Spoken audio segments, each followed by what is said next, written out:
regulation, and in the process needed to consult stakeholders, industry players, and interest groups on the provisions in the law. Accordingly, the ministry between March and November 2019 held consultations with various organizations, regional administrations, and local authorities at the following venues. So in Greater Accra, it was Ghana Shippers Council, the Volta region, RCC, Hall. That's clearly stated. All the regions, all the 10 regions minus the 6 regions. Now we need to bear in mind that that also has to be considered. Beyond that, it said the following groups were also part of the consultation exercise: Ghana Institute of Planners, Ghana Automobile Dealers Association, Ghana Medical Association of Driving Schools. Now, what I wanted to also add was a conversation with Medical Association. The Medical Association had, I can't find the what's it called? So there is concern. Because of the number of persons that they had to attend to who were involved in accidents involving Okada. Absolutely. Okay. And this was quite alarming. Good. Now, clearly from what I've read, it wasn't, this consultations are going on. So it's not cast in stone that the government is going to legalize it. There's a consultation process. Now, what we also need to be mindful of is from the National Road Safety Commission and MTTD's report of 2019. Now, I'm a mother with 2 kids, okay? Most of the time when I'm driving to work, I see young kids on the road crossing, and sometimes they are not even led by adults. And if you see how people just do not care to just wait and give them time to cross the roads, okay? Mind you, even with Okada, as we seem to be confusing it with courier services, because but I don't think there's any confusion in there. It's quite clear. Okay, but when we say Okada, my thinking is somebody who isn't properly geared up on the motorcycle.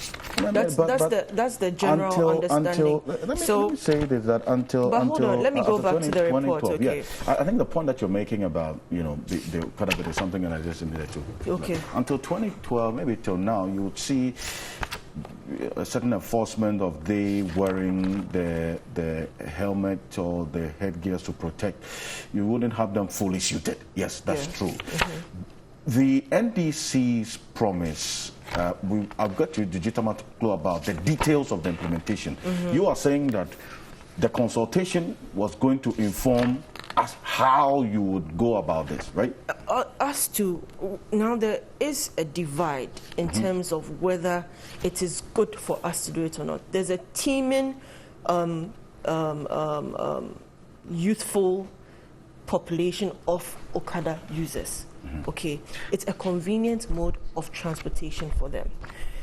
Despite the risk, for example, as I was saying in the report, when you come to pedestrian knockdowns, they total 2,983, with 740 of the incidents resulting in deaths. It didn't even clearly define how many were from Okada or not, but let's just go to motorcycle crashes.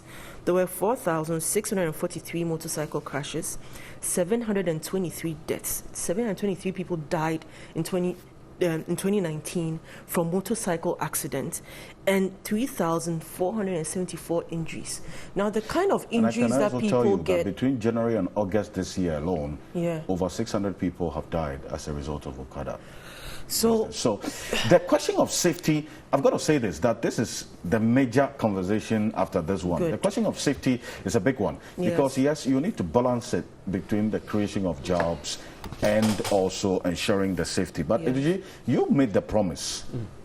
Maybe yes, in 30 seconds. So, I really want to round up on this one, because the MTTD will be joining us after that. Sure. If you look at the statistics and then you make a comparison, for us, we don't like to do policies that just solve a problem just in the immediate. We are looking at long-term solutions. So how about transforming the transportation system and make provision for people that use such modes of transportation? Because this was a specific statement by Dr. Baumia that the MPP thinks that having drivers have the buses, swap them, instead of rather being a motor rider. They think that's a better option. So really, that's on Fela FM in Tamale. Yes. There was really no clear emphasis on legalizing, rather giving them options to do that. And the options is for government to also provide those options. For example, in our manifesto, we have a car leasing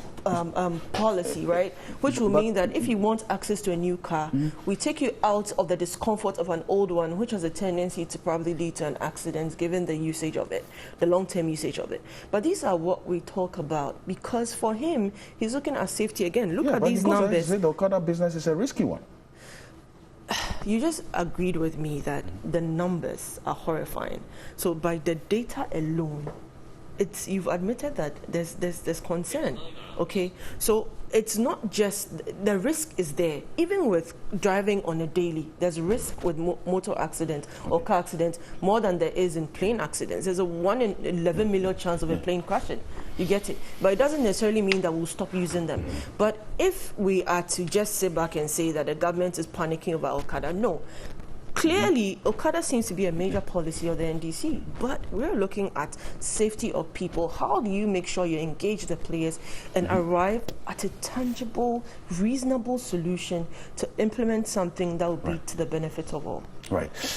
So you made this promise. What is the detail of the implementation? Because every promise has a process. Absolutely. The principle is that it's creating jobs, which is fine, but other considerations have to also come in here. Even before I deal with it, may I quickly say that it is sometimes just having a decent conversation with our brothers on the other side. What do you mean exactly? And the point I'm making is, my sister here talks about the fact that NDC launches a manifesto about they have, and that the expectation is that the opposition should be the first to launch a manifesto. What she had forgotten is that in 2016, they launched their manifesto in October 2016, after the NDC had long launched our manifesto. Had that rule broken? We didn't postpone ours, though. In fact, what you don't also know is that you postponed it twice in 2016. That is why I'm saying that it is either deliberate or mischief. In 2016, you postponed the launch of your manifesto twice, and it's on Ghana Web. Maybe just to refresh your mind. Okay. So that's even on it. In this particular dispensation, you went to Cape Coast the night before.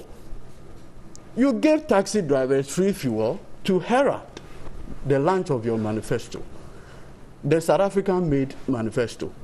What that manifesto, exactly? I'm coming, because the consultant who helped them. So quickly, because you permitted. I want to move into the next conversation. After the 2020 manifesto launch by the NPP in Cape Coast, what was the wow moment?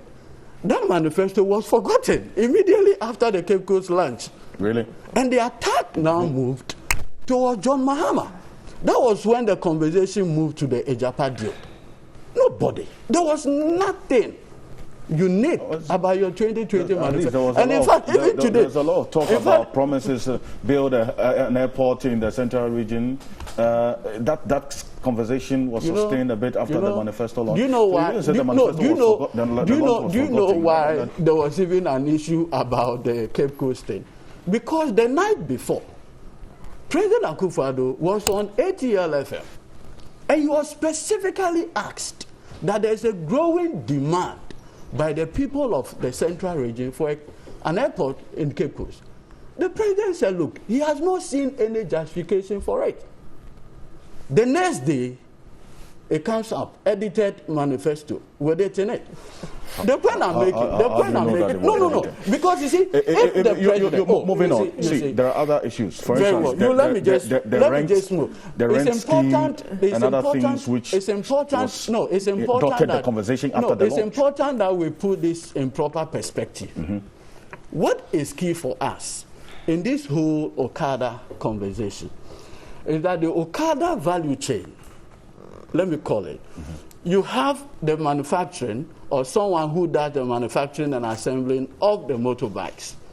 Then you have the other businesses associated with it. the plagia, the aboboyas, and what have you. So the conversation is not limited to just motorbikes, but the broader Okada spectrum, comprising plagia, aboboya, and what have you. And that is why we are saying specifically that the legislation, the current legislation that seeks to criminalize that particular enterprise will repeal the law immediately upon assumption of office. Now, I have heard conversations like, oh, it was in 2012 that the road traffic legislation, Regulation 128, came in. And so why are you saying it now? But that's the truth. We don't dispute it. What we are saying is that even under this administration, you recall when they came out with the luxury vehicle tax, less than a few months, they had to repeal it.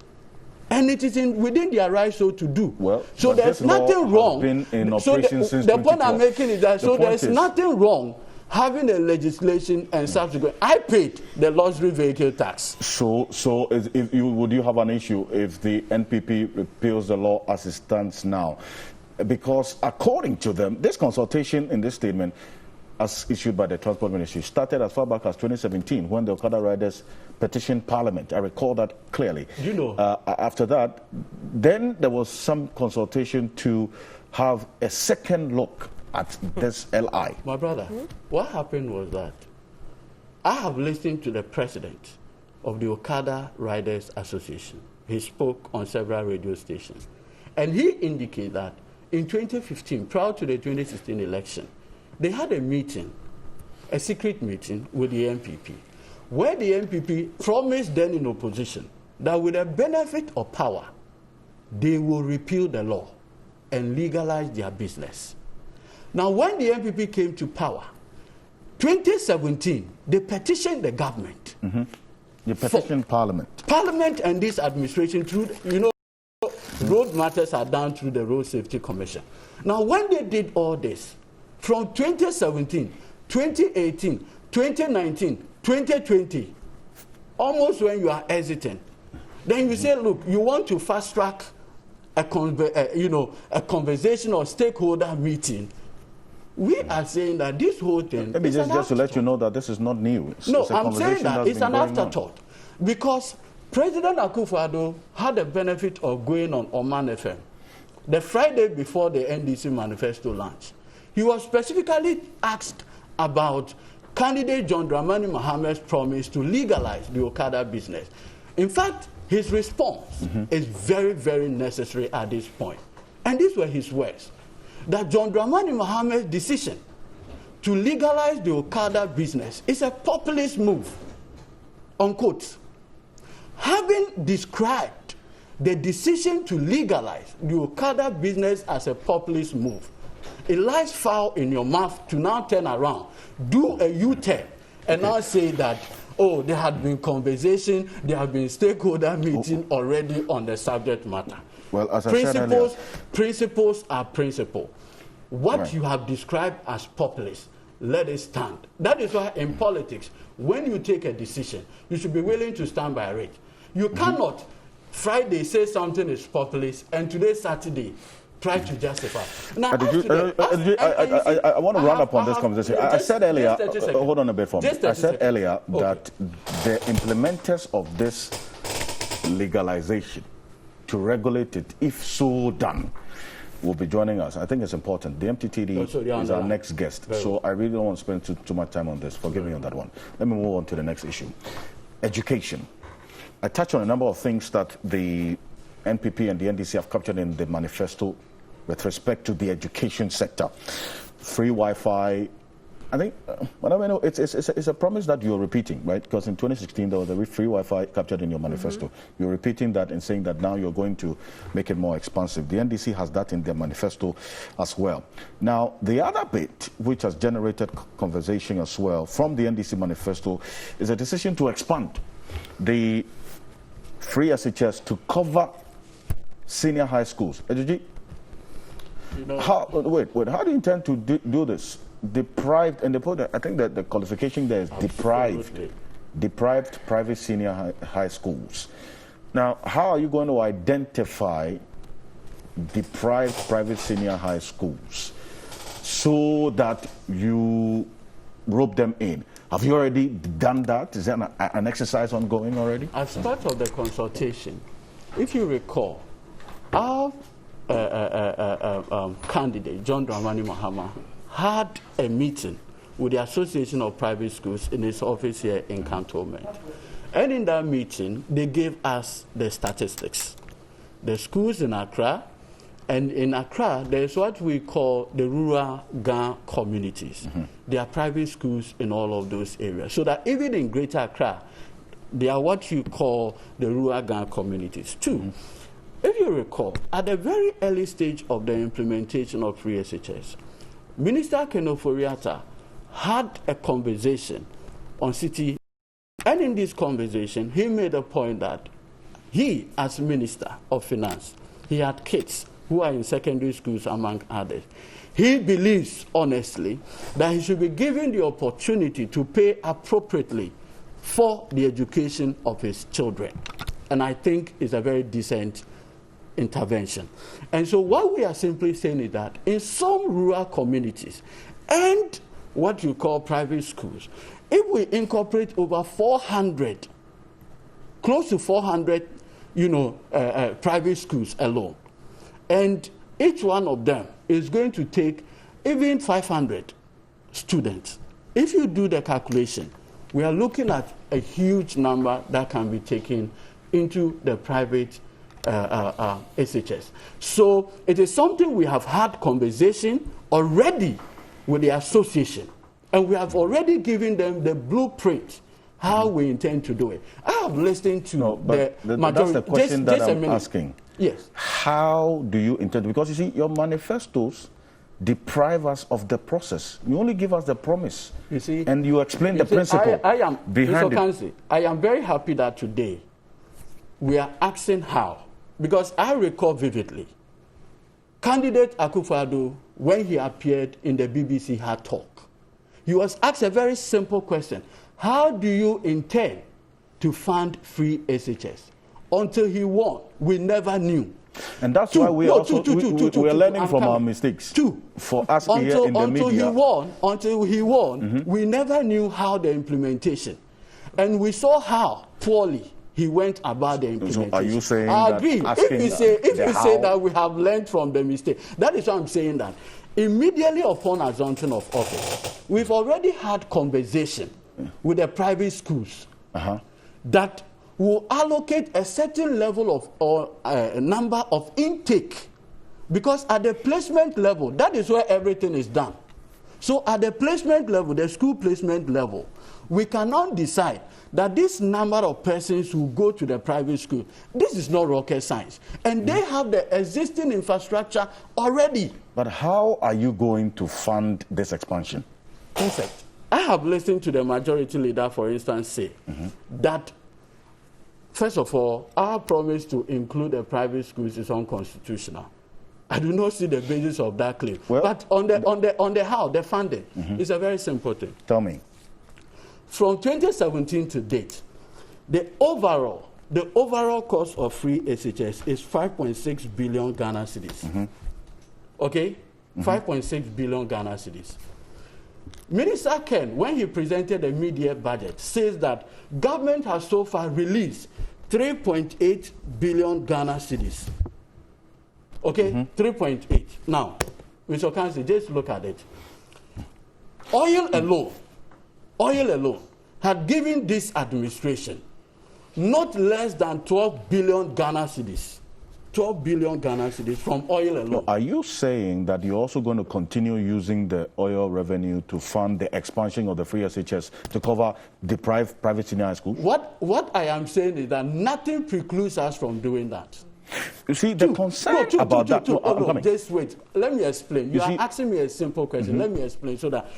Another thing is that, look, the overall envelope of resources available to the Akufo-Addo administration as to date is 374 billion Ghana cedis, comprising grants, taxes, non-tax revenue, loans, among other things. 374 billion.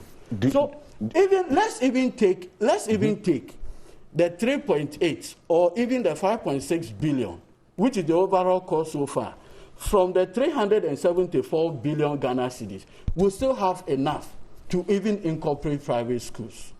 Do you know how much is in the nation's coffers now? Perfect question. Perfect question. We are fully aware that the Akufo-Addo administration had basically bankrupted Ghana. No, I'm asking a specific question. Is that what your concerns are? My concern is that if you don't know what is in the country's revenue basket and you are making such promises, I don't think we want to hear of a repeated chorus of we inherited an empty coffers and so there's a good reason to justify the excessive borrowing which has exposed all of us to where we are right now. Because according to the governor of the Bank of Ghana, be fair here. No, I'm just saying. No, be fair here. If you have concerns, I think that the Akufo-Addo administration had borrowed contrary to their manifesto pledges, let us be clear and now begin to say that going forward, how then do we intend to go? But to make a more generalized statement. I was asking if you know the specific amount as we haven't, because it's good for you to know where we are now. Because the other thing is so that based on that, you make the promises. Immediately I leave here and I even buy a scratch card. I've paid some taxes to the consolidated fund. So at no point can you be definite as to how much is in the consolidated fund. But what we are saying is that with all the revenue streams that we have the capacity to include the private schools. I just gave you all secondary schools in Ghana. Okay. The overall cost of free SHS today is just 5.6 billion. And so far, only 3.8 had actually been given. So if the overall financial capacity of the country in 4 years or 3 and something years is 374 billion, are you telling me just bringing a little over 400, 500 private schools into rates cannot be done? We believe it can be done. And that is why we have made, and in fact, the Manifesto Planning Committee met the private schools and they gave their statistics. Looking at the data, it is something that is doable.